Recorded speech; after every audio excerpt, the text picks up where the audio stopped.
guys, welcome to ating Koso Vlog. So, today, ang pinapakita natin yung mga build and sell natin na mga unit.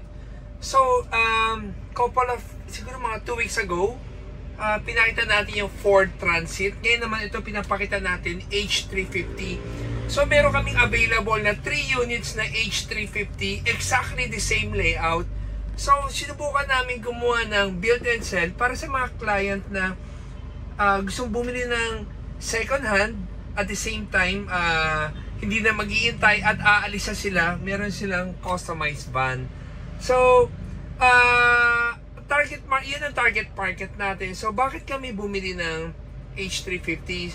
Sa market bumibili kami anything ang mileage ay less than 20,000, binibili namin yung unit para hindi mahirap ibenta. Syempre, kung kayo rin yung buyer, ayaw rin namin na mataas ang mileage dahil pag yung nagka-problema, ayaw rin namin na babalikan kami ng kliyente because of the mileage or anumang madadat na nasira. Itong mga unit na binibili natin, sa ngayon, yung 3 unit na binili namin, lahat siya less than 20,000, isang 14,000, isang 15,000, at saka 17,000 ata yung isa. Pero lahat siya, ito yung layout na ginagawa natin. Bakit ito yung layout na ginagawa natin? Kasi ito yung layout na pinaka gustong-gusto ng karamihan. So, umpisa natin sa harapan. Yung harapan, kung mapapansin mo, naging 3 na yung upuan. Ang original na H350 ay 2 lang ang captain seat sa harapan. Pero ginawa naming 3 para pag maramihang tao ang sasakay, pwede pang umupo ng extra 1 seat sa harapan. Dahil sa likod, binawasan na natin ng upuan, kaya nagdagdag naman tayo sa harapan ng isa. So, ang mapapansin nyo, unang mapapansin nyo, itong 32-inch na TV na meron tayong soundbar. JBL soundbar nga pala ang ginagamit natin. Tapos, meron tayong center console. Itong center console na to, it's a very simple center console pero functional. So, talagang maglagay ka ng gamit or may cup holder siya. Sobrang convenient gamitin. Tapos, naglagay kami ng itong upuan na to, meron ng footrest. At the same time, naglagay pa kami ng extra leg rest. At yung tipong pag bumabiyahe ka, mahaba yung biyahe mo, naghahanap yung ito mo, yung heel mo, naghahanap ng sandalan sa mahabang biyahe. Siyempre, di ba, parang gusto mo yung tulog ng kama. So, ihihiga mo na lang siya based on sa anong gusto mong higa habang bumabiyahe ka. So, while watching TV, ito yung pwede mo ihiga. Tapos next, meron kaming upuan dito sa second row. Di ba kung mapapansin niya, para teka, paano pa makakaupo yung tao kapag ganyan ang upuan, ang laki ng taong nakaupo sa harapan, paano sa likod di na So, ginawa namin to, bago ko na-atras tong upuan na to. So, bago siya i-atras, ipapakita ko muna itong emergency seat. Meron emergency seat dito sa upuan na to. So, kung sakaling maraming sasakay sa biyahe, meron pang upuan dito. Kasi yung upo dito, dagdag na lang to. Hindi talaga siya yung pang malayo ang biyahe. Kasi pag malayo ang biyahe like Baguio, parang ang hirap naman, matutulog ka, nakaganyan na lang. Pero, again, pwede pa rin kung nakikisakay ka nga lang naman, pwede pa rin na ganyan. Tapos, ito yung window namin na curtain. So meron kaming 2 option na window, bintana tama na. So meron kaming 2 option. Isa yung parang pamaypay na usually ginagamit sa mga sabana. And then ito naman isa medyo opaque, nakikita mo yung labas. So kada client namin may kanya-kanyang spec. So itong sa build and sell namin, ito ang nilagay naming window. So ngayon papakita bago ko i-atras rin pala to, itong ilalim na to, lahat ng mga kino-customize ba namin, nilalagyan namin ng freezer ref para kung sakaling meron kang palamig or anything na gusto mong ilagay na whatever na lalamig, meron kang cooler or freezer na pwedeng paglagyan. So ngayon, papakita ko sa'yo. Ito, na-atras to ng yan. Pag inatras na siya ng ganyan, hindi na makakaupo yung sa likod. Pero, yung bidang nakaupo dito, nakaka-comfortable upo. Pero, ako naman, kung dito ako nakaupo sa double seater, yung may higa ko, makakabiyahe ka rin na komportable, or para sa airplane, diba, sumasandali ka nakaganyan. Pero sa economy na airplane, sa upuan, hindi mo naman na-atras ng ganyan eh. And some of the A330 na airplane ngayon, hindi na rin na-recline. So, itong upuan na to, sobrang siyang komportable. Next, we have the window framing muna. Itong window framing na ginawa namin, against Atoy Customs, it's all fiberglass. Kaya namin ginawa itong fiberglass na to dahil iwas sa mga ingay, yung rattle sound. Tapos, hindi siya nabubulok, hindi masakit sa mata, Siyempre, nag-umpisa rin kami dati, nung nagko-customize kami, ginagamit rin namin dati kahoy din.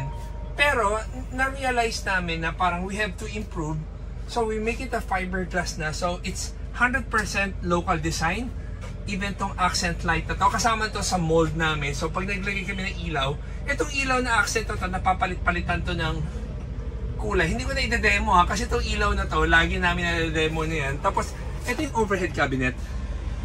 So, yeah, soft close siya. Kung mapansin nyo, itong overhead cabinet, we use the original framing, tapos tinapalan lang namin para lang yung tibay niya, buong-buo pa rin. Ang aircon nito, napakalamig.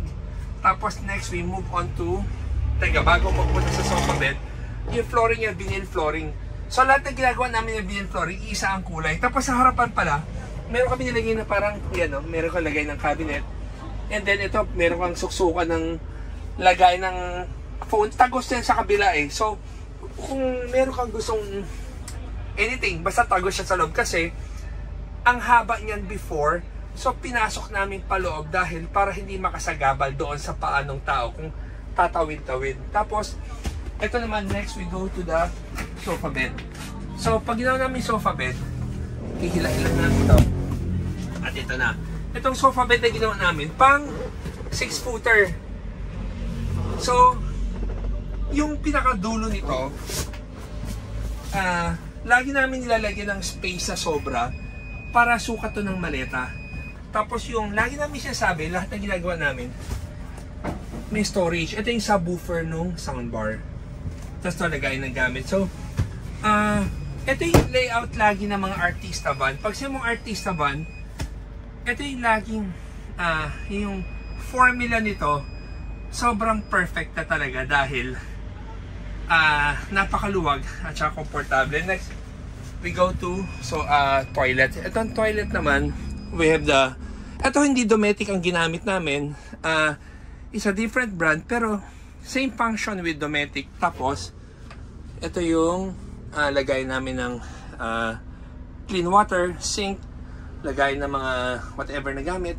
Ito yung vanity mirror, tissue holder, bidet, yan yung importante. So, lagi namin napapakita yung ginagawa namin common na. So, sa mga hindi pa nakakanood ng video namin, na-refresh lang namin itong H350. Hindi rin namin alam bakit ang daming H350 ulit na nagpapa-customize ngayon. So, meron pala nilabas ang Hyundai ngayon, Solati. Ang brand new Solati, it's about 3.250 plus minus ang brand new unit. So pag bumili ka ng brand new unit, plus i-customize mo na 1 million plus, it's about